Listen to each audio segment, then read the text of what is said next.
দর্শক এই মুহূর্তে রয়েছি শাহজালাল আন্তর্জাতিক বিমানবন্দর থেকে আপনাদেরকে জানানোর চেষ্টা করছি ওসমান হাদির শারীরিক অবস্থা সর্বোচ্চ পরিস্থিতি সম্পর্কে।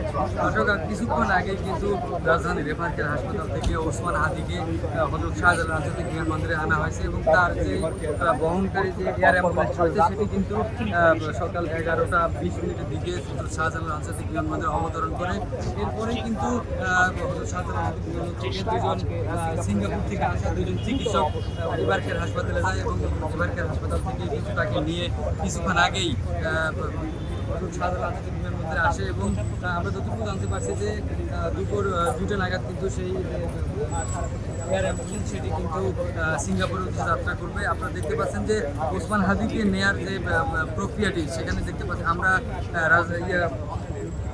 এয়ারপোর্টের যে গেট সেই গেটে কিন্তু দেখতে পাচ্ছি যে আইন শৃঙ্খলা রক্ষাকারী যে বাহিনী রয়েছে তারা কিন্তু কড়া নিরাপত্তায় রয়েছে এবং আপনারা দেখতে পাচ্ছেন যে এর সামনে কিন্তু এয়ারফোর্সের পাশাপাশি রয়েছে র্যাব সদস্যরা এবং আপনাদেরকে জানিয়ে রাখছি যে শুক্রবার তিনি জুমার নামাজের পরে নির্বাচনী প্রচারণায় গিয়েছেন এবং সেখানে কিন্তু তিনি দুর্বৃত্তের হাতে গুলিবিদ্ধ হন। এরপরে কিন্তু তাকে ঢাকা মেডিকেলে নেওয়া হয়েছে এবং ঢাকা মেডিকেলে তার প্রাথমিক চিকিৎসার পাশাপাশি সার্জারি করা হয় এবং সেই সার্জারির পরে কিন্তু তার পরিবারের সম্পত্তিতে কিন্তু রাজধানী হয় এবং সেখানে তাকে চিকিৎসা দেওয়া হয়। এরপরে কিন্তু তার যে গঠিত মেডিকেল বোর্ড সেই মেডিকেল বোর্ড কিন্তু সিদ্ধান্ত দিয়েছিলেন যে তাকে দেশের বাইরে নিয়ে উন্নত চিকিৎসা দেওয়ার জন্য।